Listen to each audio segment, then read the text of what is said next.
En línea con la entrevista. Regresamos, son las 8 de la mañana con 4 minutos. Hoy se encuentra con nosotros y agradecemos su presencia el titular de la Procuraduría de los Derechos Humanos del Estado de Guanajuato, Vicente Esqueda. Procurador, ¿cómo estás? Muy buenos días. Gracias por aceptar la invitación. Toño, Fernando, muy buenos días, muchas gracias. La última vez que estuviste aquí nos hablabas de un caso inédito que tenía que ver con el alcalde de San Diego de la Unión, Juan Carlos Castillo, que no había aceptado una recomendación y nos platicabas que llegaría por primera vez un asunto de esta naturaleza al Congreso, un tema totalmente inédito. Esta semana ya se dio la comparecencia ante la Comisión de Derechos Humanos del Congreso. ¿Qué pasó en el Inter? ¿Por qué pasó lo que pasó en el Congreso? Es decir, prácticamente nada. ¿Qué puede hacer la Procuraduría? Para la Procuraduría el tema ya está concluido.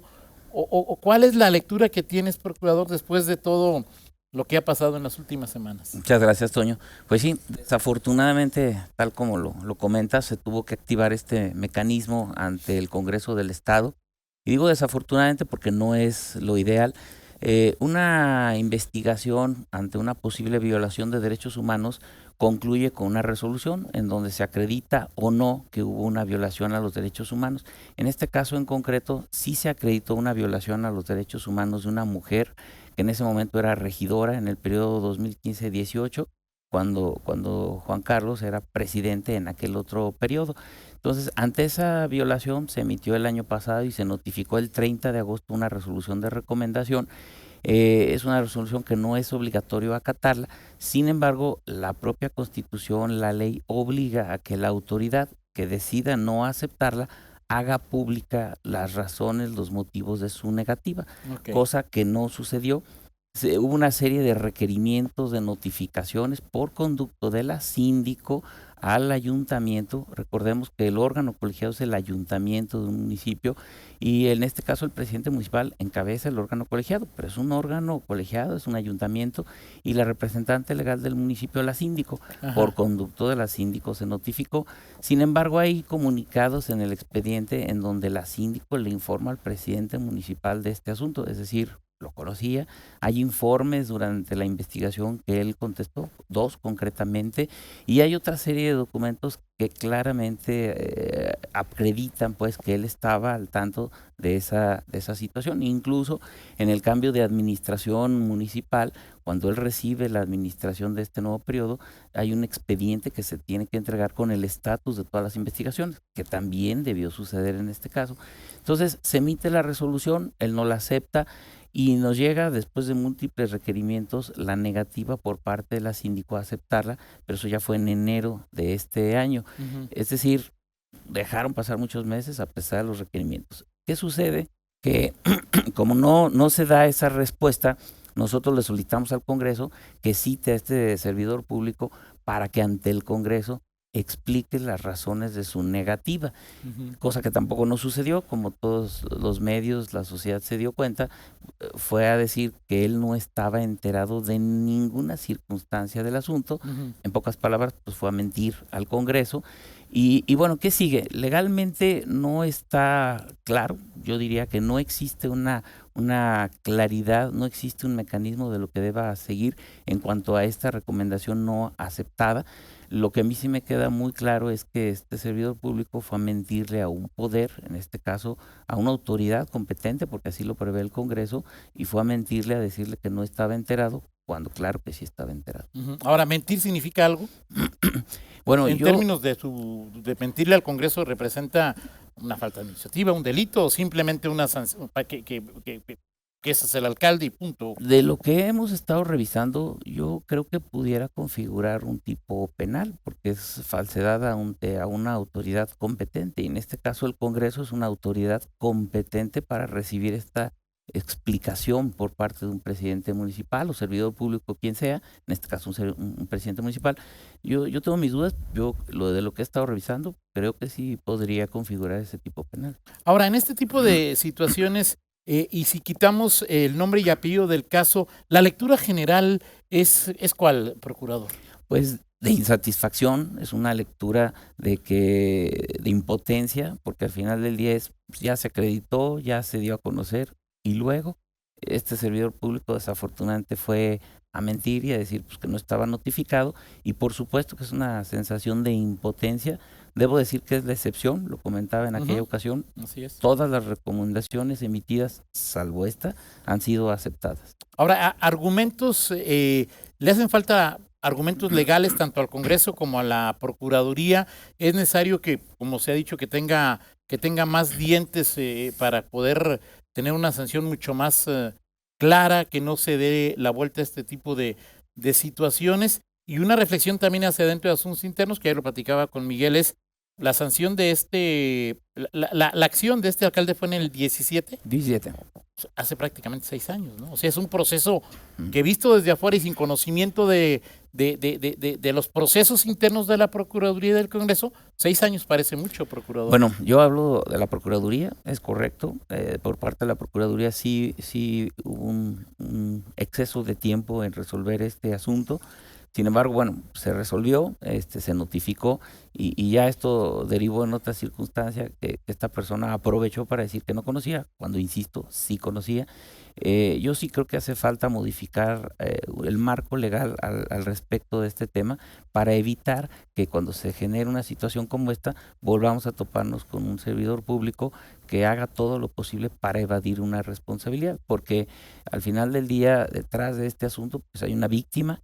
Y es un asunto no menor, una violación de derechos humanos, sea la que sea, es un asunto delicado y yo creo que no se puede permitir que se pase este tipo de situaciones, porque hay otra cosa, el marco constitucional legal nos dice que bueno, hasta aquí llegamos, pero al final del día la forma en la que está construida este sistema de protección de los derechos humanos es de cara a la sociedad, y aquí es muy importante que la sociedad, y ahí medios de comunicación juegan un papel muy importante, que nos ayudan a llegar a la sociedad, pues que sea un reclamo también de la sociedad. No pueden ver a un servidor público, creo yo, y tenerle la confianza el día de mañana cuando se está viendo lo que hoy está haciendo. Digo, trátese del puesto que sea. Claro. Yo creo que sí tiene que haber un reclamo y sobre todo social ante este tipo de situaciones. Ahora, estas facultades, este primer análisis que tienes, procurador, te lleva a pensar que hace falta darle más atribuciones a la Procuraduría o al Congreso. Pues yo creo que habría que revisar, yo creo que a ambas instituciones nos hace falta mejorar esto. Desafortunadamente, como no había pasado, o a lo mejor eso era lo bueno, que no había pasado, no habíamos llegado a este extremo, pues no había mucho legalmente escrito al respecto. De hecho, no había nada prácticamente. Sí. Entonces, yo creo que sí nos debe llevar a reflexionar y a actuar en consecuencia y que no se vuelva a permitir que pase esto. Ahora, dijiste, es una excepción, ¿no? Los Claro. demás casos se acepta la recomendación o... Todas, absolutamente todas las resoluciones emitidas desde que un servidor está al frente de esta institución, todas han sido aceptadas. Llámese la autoridad que sea. ¿Y han tenido comunicación después de lo que pasó en el Congreso con la víctima? Es decir, ¿qué mensaje le dan a la víctima? Y nosotros la mantenemos al tanto de todo, estamos obligados a notificarle desde los requerimientos, las respuestas, todo lo que hemos recibido de información, le estamos notificando a la víctima. ¿Y ella qué les ha comentado? ¿O con esto ya se cierra el archivo y no se hemos acabó? tenido todavía esa retroalimentación por parte de ella? Ahora ella ya no está en este momento como... No, ya no. Ahora, hipótesis, simplemente como mera curiosidad, procuradores, ¿qué hubiera pasado si hoy el funcionario ganó pero si hubiera sido un ciudadano común y corriente, el proceso continúa, aunque ya no, si no fuera alcalde? Es interesante. A ver, si ya no fuera alcalde, por supuesto que la disculpa pública no hubiera tenido mayor efecto porque la disculpa la hubiera emitido quien hubiese estado en funciones de presidente. O sea, el cuerpo colegiado hoy... Es una obligación institucional. Okay.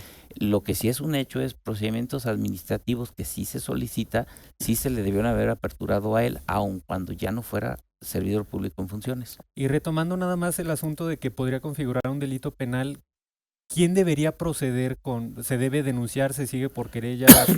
No, debería denunciarse y en ese sentido cualquier persona pudiera hacerlo del conocimiento.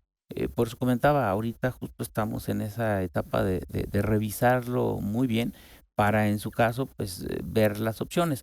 Al final habría que valorar también, no fue ante un servidor como institución, fue ante el Congreso, ante quien fue a mentir. Yo me imagino que también dentro de ese poder se está revisando ya esa situación. Fíjate que desde el Poder Judicial nos dicen que sí se tipifica, es el artículo 253 del Código Penal de Guanajuato, en el capítulo 7, falsedad ante una autoridad, a cualquier persona que en la promoción, declaración, informe, peritaje, traducción o interpretación que haga ante la autoridad competente, se conduzca falsamente, oculte o niegue intencionalmente la verdad, se le impondrán de 2 a 8 años de prisión y de 20 a 80 días de multa, y que el artículo no distingue si autoridad judicial, dice autoridad competente, y en la óptica de esta persona del Poder Judicial dice que, cuando a tu pregunta, Fernando, que es oficioso, que debería perseguirse de oficio, es la lectura que tienen. Es justo uno de los artículos que yo estaba comentando ahorita, ¿no? Porque efectivamente el Congreso es la autoridad competente para recibir en comparecencia al servidor público a que explique los motivos de su negativa. Perfecto, vamos a ir a una pausa, regresamos con más sobre este y otros temas. Procurador Vicente Esqueda, regresamos. Son en este momento las 8:19, seguimos en esta charla con el Procurador de los Derechos Humanos de Guanajuato, Vicente Esqueda. Miguel. Sí, todos buenos días. Preguntarte sobre este tema, me llama mucho la atención.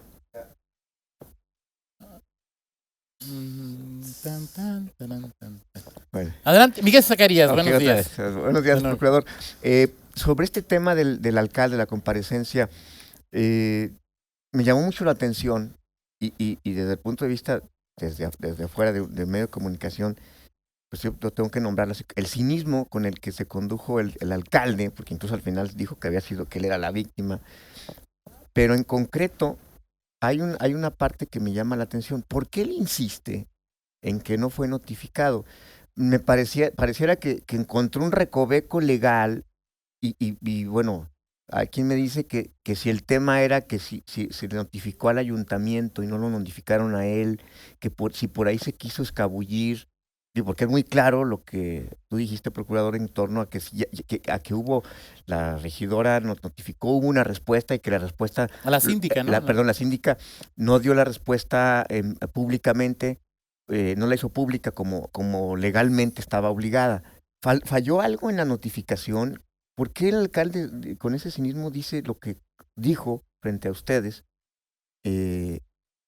¿No lo notificaron bien? ¿Hubo algo que por lo cual él se quiere escabullir por un, ¿cómo le llaman, prurito legal, recoveco? No, ¿Estuvo bien notificado?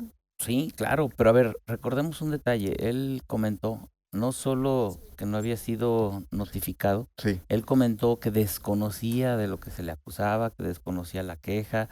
O sea, fue muy claro en su comentario y fue más amplio, no solo el tema de la notificación. Sin embargo, pues eso es una mentira. La verdad es que en el expediente obran 2 informes que él firmó, donde él conocía perfectamente los hechos, donde él contestó su versión. No solo eso, recordemos, y está plasmado en la resolución, cuando se da ese suceso al interior de las oficinas de la presidencia municipal, él en sus redes sociales, concretamente en Facebook, él da su versión de los hechos y él dice incluso que se iba a denunciar, lo cual sucedió a esta persona por supuestamente sustracción de documentos, que ese es uno de los elementos que tomamos como prueba. Es decir, por supuesto que él conocía la queja, por supuesto que él la contestó, porque él firmó los informes. Eso en una primera parte, y ya comentaba ahorita, hubo una serie de documentos en el transcurso de la investigación en donde él por supuesto que estuvo enterado. Y decía hace un momento, incluso cuando se hace la entrega-recepción de la administración, él recibe dentro de los documentos el estatus de lo que se encontraba esta queja, pero han sido muchos otros requerimientos. Obran documentos en donde la síndico le notifica a él en enero de este año que ya está la resolución, que incluso se pide una disculpa. Él acepta incluso expedir una disculpa a la regidora, aunque dice que desconoce los hechos. Entonces no puedes ofrecer una disculpa sincera, creo yo, diciendo que no estás de acuerdo con los hechos, pero sí estás de acuerdo en emitir la disculpa. Yo creo que fue un juego de palabras y fue una circunstancia de tratar de evadir toda esta situación de una manera muy burda y con un argumento muy endeble. Ahora, finalmente, ayer los diputados hablan de la posibilidad de de establecer una iniciativa.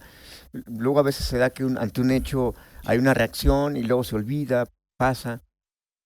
Es posible, o sea, porque es una Procuraduría Estatal de Derechos Humanos, es posible que puedan los diputados legislar para que ustedes tengan más fuerza.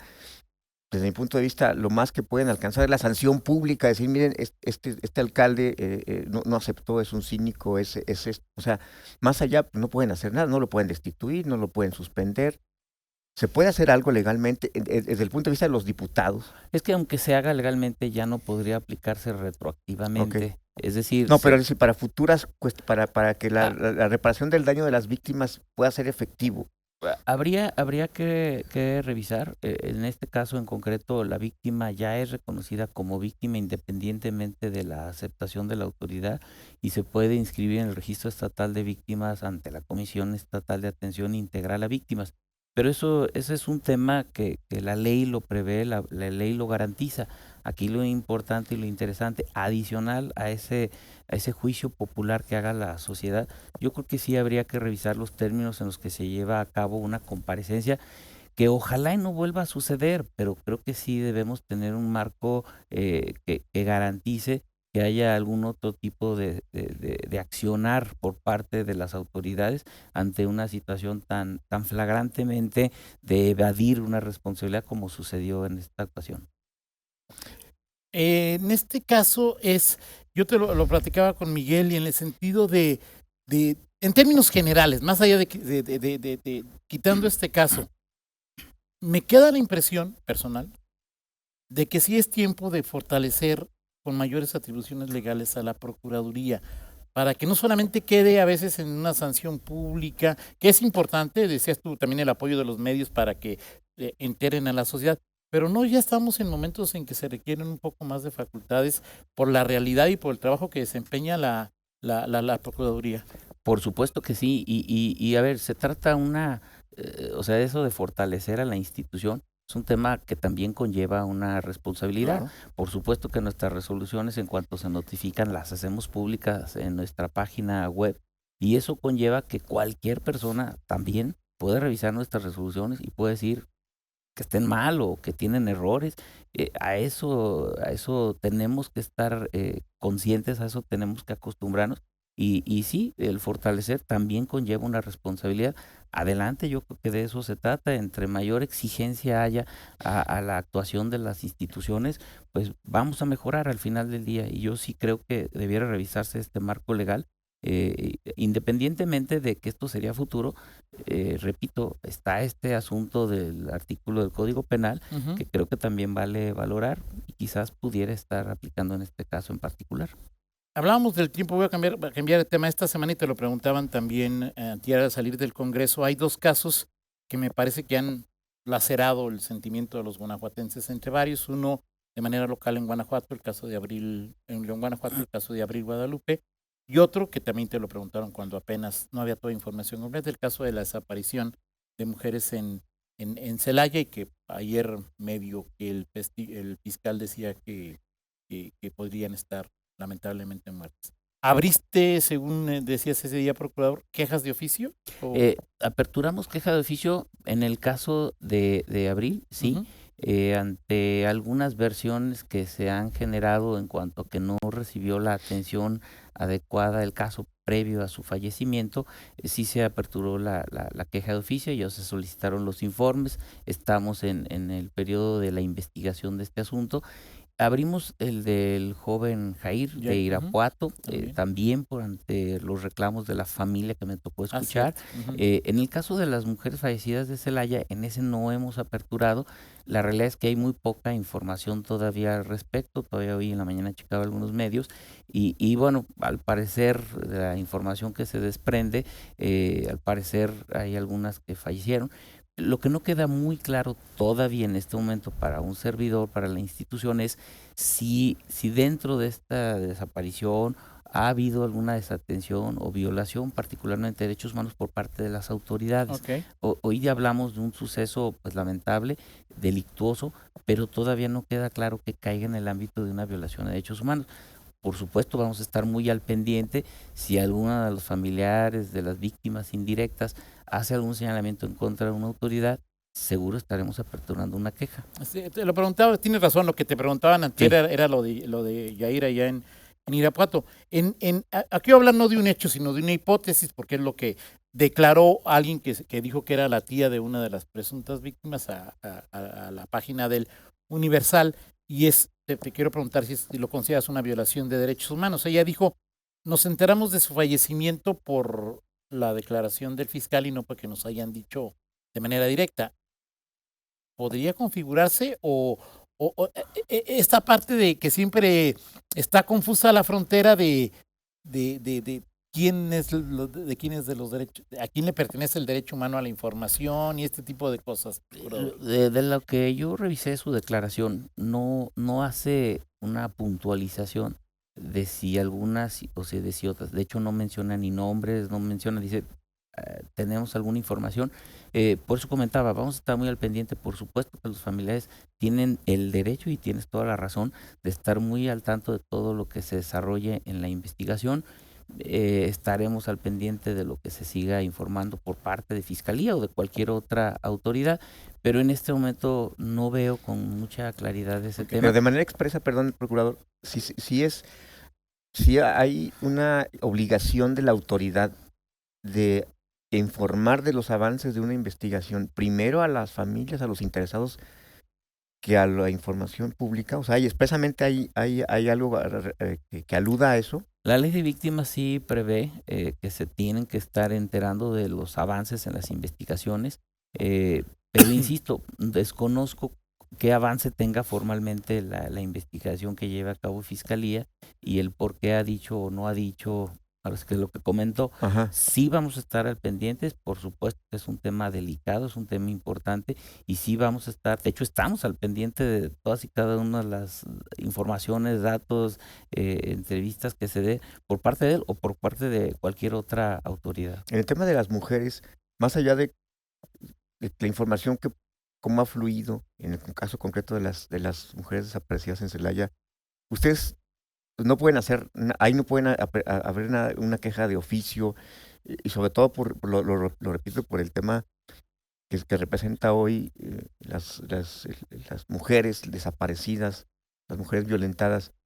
¿Hay algo que ustedes puedan hacer o están limitados en esa materia? Es que estamos limitados hasta en tanto no se vincule, visualice o tengamos algún evento para acreditar de que hay una autoridad relacionada con la desaparición de ellas. Okay. Sí, tú Si puedes no- sancionar autoridad nada más. Bueno, Okay. Si es un tema entre particulares, se configura un tema delictivo que compete Fiscalía. Si hubiese algún elemento para presumir indiciariamente siquiera que hay una autoridad relacionada con la desaparición de estas personas, por supuesto que nosotros sí tenemos competencia. Ha habido varios casos que desafortunadamente se han dado de autoridades de seguridad pública municipal relacionadas con la desaparición de personas y hemos aperturado quejas de oficio de inmediato. son las 8:31. Muchas gracias, procurador Vicente Esqueda. No sé si quieras comentar algo más al auditorio. No, pues que les pido que estén muy al pendiente del actuar de las autoridades y ante cualquier situación, por supuesto que pueden presentar su queja en nuestra página por internet, derechoshumanos.org.mx, y estaremos muy al pendiente de todo lo que esté sucediendo en torno de este tema de las mujeres desaparecidas. Y dejo un tema para la próxima vez que nos acompañes aquí en este espacio informativo. Hablamos y creo que todos lo pedimos, de mayores atribuciones mayores dientes para la Procuraduría. El tema es qué puede hacer o qué te gustaría, qué facultades tuviera la Procuraduría, que no llegaran a ser las mismas que tiene una Contraloría, que puede sancionar también un funcionario, que puede tener el Ministerio Público al establecer una situación penal, no sé, diversos tópicos. Es ahí qué es lo que qué podría hacer la Procuraduría, que no sea lo mismo que ya realizan otras instituciones. Perfecto. Para la próxima vez. Muchas gracias, Toño. No, al Muchas contrario, gracias. gracias, Procurador. Muchas gracias, Miguel.